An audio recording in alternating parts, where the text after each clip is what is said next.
মাগুরায় ধর্ষণের শিকার ৮ বছরের শিশু আসিয়ার মৃত্যুতে শোকাহত সারা বাংলাদেশের মানুষ। ধর্ষকদের দ্রুত বিচারের দাবিতে ক্ষোভে ফেটে পড়েছেন তারা।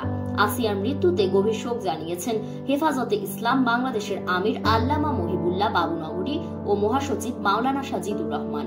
বৃহস্পতিবার সংবাদ মাধ্যমে দেওয়া বিবৃতিতে তারা বলেন, কয়েকদিন মৃত্যুর সঙ্গে লড়াই করে পাশবিক নির্যাতনে আল্লাহর ডাকে সাড়া দিয়েছেন। তার মৃত্যুতে গভীর শোক জানাচ্ছি এবং তার শোক সন্তপ্ত পরিবারের প্রতিও আমরা সমবেদনা জানাচ্ছি। অন্তর্বর্তী সরকারের কাছে আসিয়ার খুনি ও ধর্ষকদের দৃষ্টান্তমূলক প্রকাশ্য বিচার দাবি করেন হেফাজত নেতারা।